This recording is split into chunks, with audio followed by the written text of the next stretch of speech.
Not the ticket. Thomas had to stay in the siding for the rest of the day.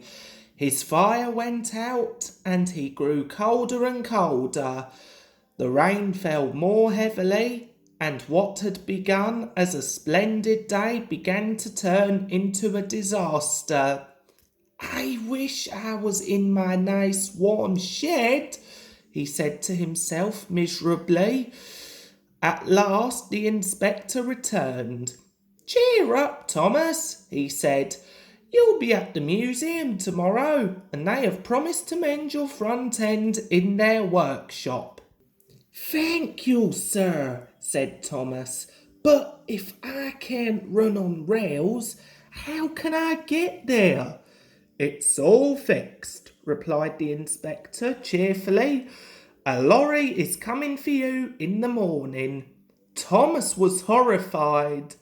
Hey, lorry? He stammered. That's right, said the inspector. It'll be here at 8 o'clock sharp. Thomas slept badly that night.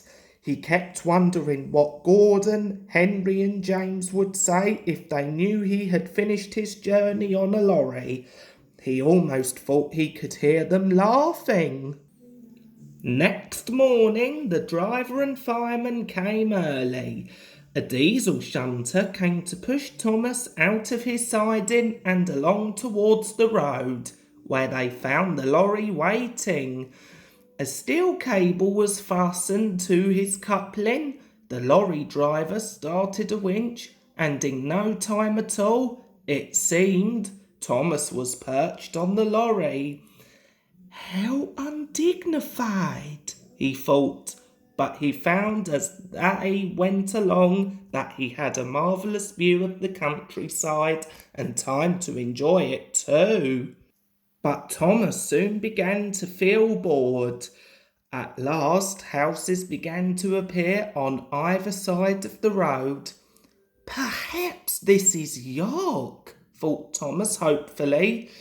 It was, but the driver was unsure of his way. He parked the lorry and went to find a telephone. A man wearing a flat-topped cap with a yellow band round it came up to Thomas. Hello, said Thomas. Humph, said the man. He wrote something in his notebook and went round to the front of the lorry. When the lorry driver came back, Thomas heard him say something, then slammed the cab door crossly. Soon they reached a large building with rails running into it. Thomas was unloaded, and the lorry drove away. Thomas looked about him. He had arrived. When his driver and fireman came, Thomas told them about the man with the flat cap. They laughed loudly. How do you do it, Thomas? Spluttered the driver when he could speak.